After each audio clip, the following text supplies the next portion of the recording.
Rebecca Rabi, connue sous le nom de Diva Rebecca, est aujourd'hui une leader sur les réseaux sociaux, avec des millions de followers, de likes et de commentaires.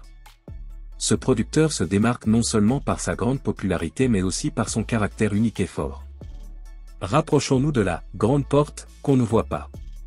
Diva Rebecca ne cache jamais sa gratitude pour l'amour et le soutien qu'elle reçoit de sa communauté. Il a admis, en fait, l'amour que je reçois de notre communauté est tel que parfois je me demande ce que j'ai fait pour le mériter. Ce grand soutien vous fait vous sentir pris en charge et respecté, mais pas à l'abri des critiques.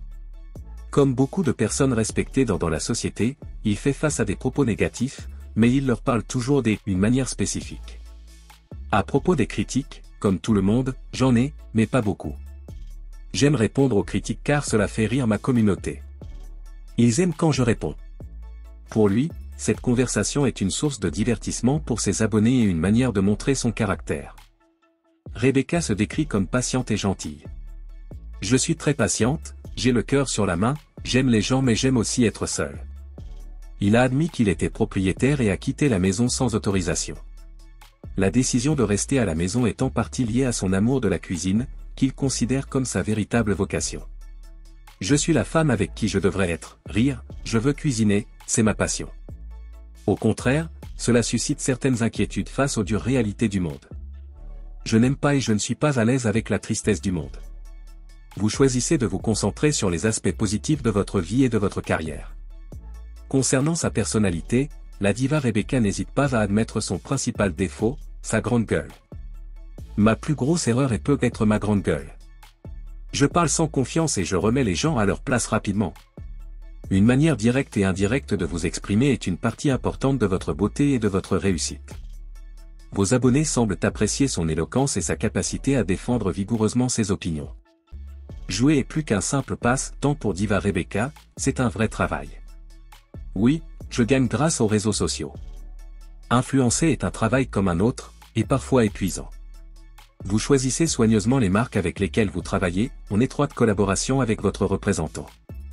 J'aime toutes les marques avec lesquelles je travaille maintenant parce que je les ai choisies avec soin avec mon agent et j'ai décidé de laisser tout ce qui n'est pas important.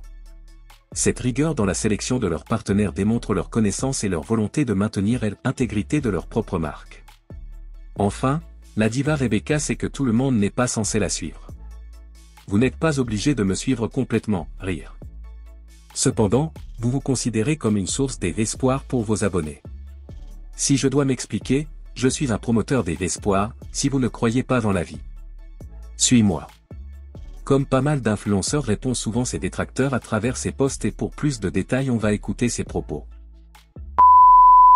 Cody, Shadika, dites bonjour, dites... Bonjour les amours. Bonjour les chéris, j'espère que vous allez tous bien. J'avais un petit peu disparu parce que je voulais profiter de mes vacances, mais bon. Mais bon. Derrière le bon, il y a beaucoup de trucs. Eh bien, moi, ça fait depuis... Là, je suis à mon 4e jeu. Non. 1, 2, 3, 4, 5, 5e.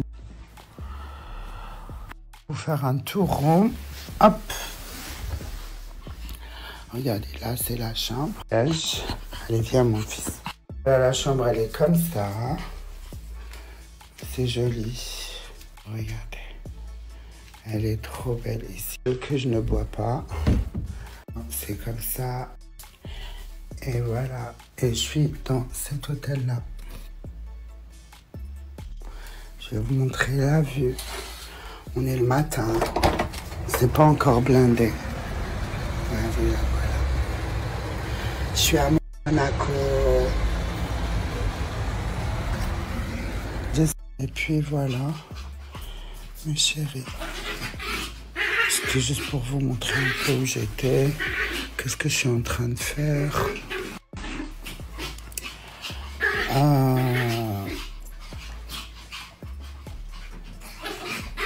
Trop beau Saint-Tropez, j'étais à Saint-Tropez 3 jours, c'est magnifique.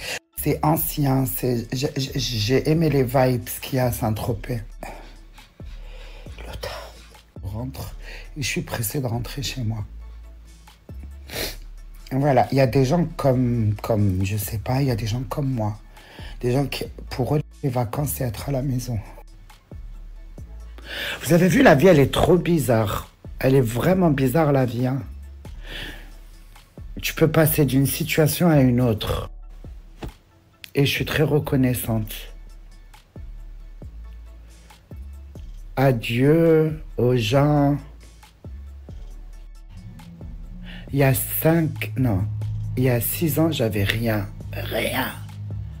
Même pas de quoi m'acheter un paquet de cigarettes. Aujourd'hui, je suis à l'hôtel de Paris. La nuit, elle coûte dans les 5 000 €. Oh my God. 1 000 € les week-ends en pleine saison. Hein. Je suis choquée. Et à cause de ma mentalité ta'akhara, j'arrive même pas à savourer pour vous dire. Ici, pourquoi moi, pourquoi pas quelqu'un d'autre? En fait, limite...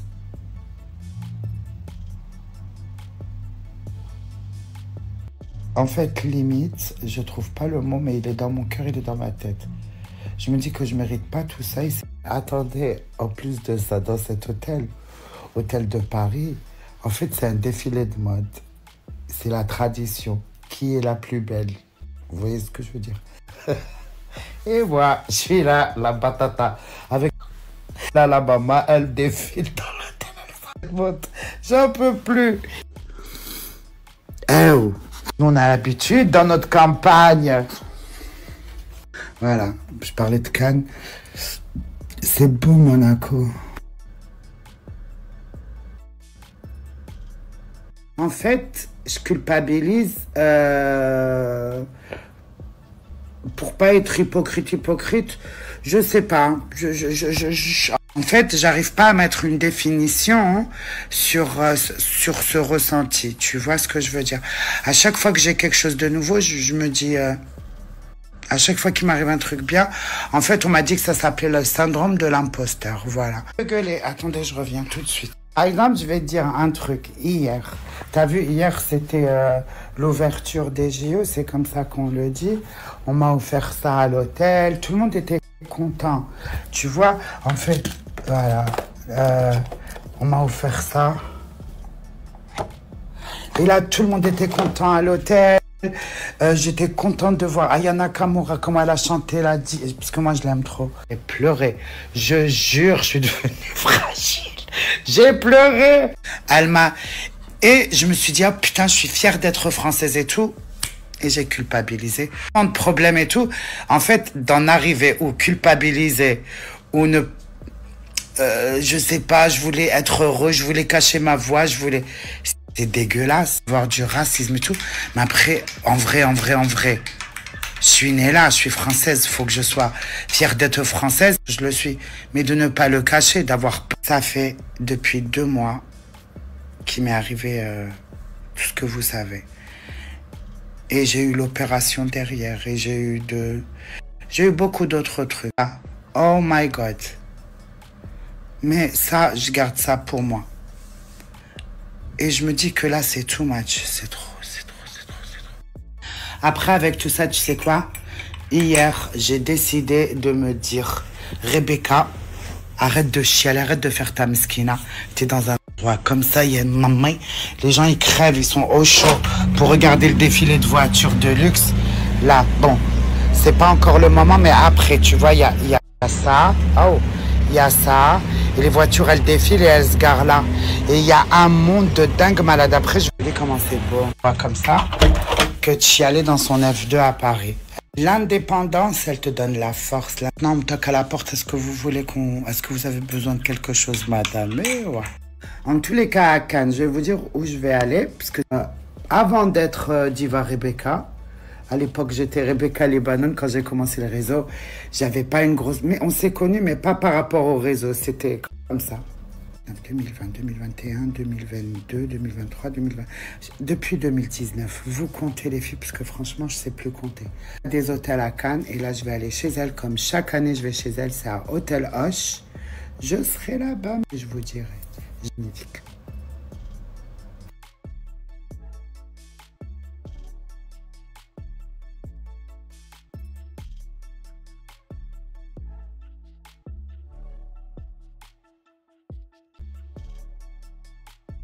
هاي مرحبا ما بحكي عربي لأنه en fait ما نحكيش بالعربية هنايا parce que c'est pour ma communauté FR qui parle.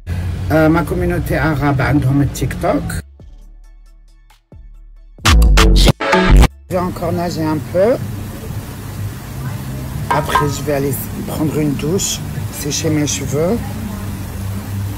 Je vais mettre une petite robe. Salut les amours, j'espère que vous allez bien. Depuis tout à l'heure, je suis en train de réfléchir depuis que j'ai fait mes snaps. Voilà pourquoi il ne faut pas que je snap quand je suis en vacances. Parce que ça me remet en putain de question. Et là, je me fais chier comme pas possible. Mais la simplicité, ma simplicité, je sais pas, je trouve pas le mot. J'arrive pas. Là, il est 14, non, il est presque 16 heures. Presque 16 heures.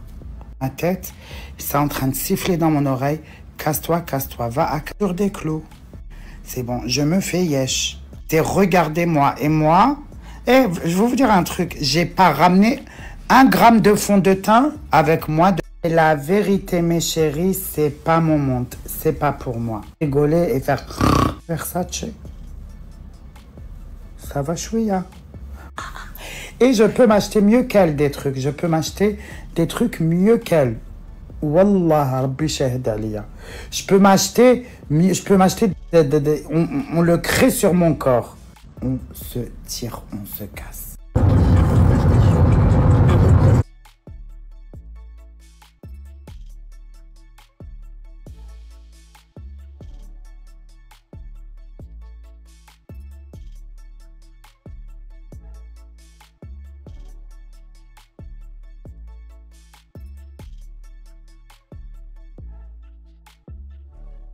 Salut mon amour, j'espère que ça va. T'es trop mignonne, je t'aime. Je vais essayer de passer à Marseille puisqu'il y a j'ai beaucoup de monde qui m'aime là-bas. Moi, je dis pas communauté. J'ai beaucoup de gens qui m'aiment bien là-bas, qui me soutiennent. Et je vais tout faire pour venir à Marseille. Je croise les doigts. Après, c'est pas sûr. Hein. Voilà. La simplicité. J'ai dit que c'était moi qui a payé. Mais... T'as raison, je reconnais mes torts, j'aurais pas dû, chacun vit comme il veut. Sur ça, franchement, merci. Moi, ça, j'appelle ça un rappel et je le montre à côté de tout le monde. Et merci à ma communauté de me remettre à ma place proprement comme cette dame-là l'a fait quand je déconne. Franchement, quand je déconne, dites-le moi. Les discussions sur les réseaux sociaux entre seniors et musiciens sont devenues une véritable tendance dans le monde numérique d'aujourd'hui. Ces débats, souvent déclenchés par des interactions en ligne, des publications provocatrices et des vidéos virales, révèlent la dynamique complexe entre les célébrités et les publics qui les suivent. Les réseaux sociaux, qui offrent un espace de communication rapide et global, sont devenus le théâtre de ces conflits sociaux qui attirent l'attention de millions de personnes. L'une des principales causes de ces conflits est la concurrence. Dans le monde du management, où la visibilité est reine, chaque interaction en ligne peut impacter votre nombre de followers et, in fine, vos ventes. D'un autre côté, les rappeurs sont souvent impliqués dans une lutte constante pour maintenir leur position dans des genres musicaux où la popularité est directement liée à la popularité. Le débat peut commencer par un échange de critiques et d'arguments, mais dégénère rapidement en débat public, le public ayant rapidement accès aux médias grand public. Ces conflits ne sont pas seulement des conflits personnels, mais reflètent des conflits plus larges au sein de la culture populaire. Ils peuvent refléter des problèmes sociaux, politiques et économiques sous-jacents. Par exemple, les conflits entre rappeurs peuvent concerner les luttes sociales et les inégalités. Par ailleurs, ces litiges peuvent survenir de manière aléatoire ou de manière organisée à des fins commerciales. Certains critiques suggèrent que les débats populaires peuvent constituer une démarche stratégique pour obtenir une notoriété ou promouvoir un projet ou un produit. Dans des cas comme celui-ci, la frontière entre réalité et perception s'estompe, et les téléspectateurs doivent être conscients que ce qu'ils voient en ligne peut ne pas refléter pleinement la réalité. En résumé, les conflits entre managers et musiciens dans les réseaux sociaux sont complexes et multiformes. Celles-ci reflètent des préoccupations plus larges au sein de la culture populaire, mettant en lumière la dynamique du pouvoir et de la popularité dans le monde numérique. Ces batailles sont toujours divertissantes, mais elles ont aussi un impact énorme sur les personnes impliquées et les téléspectateurs. Dans un environnement où la notoriété et la réputation sont en jeu, il est important d'agir avec sagesse et de comprendre les motivations et l'impact de ces conflits sociaux.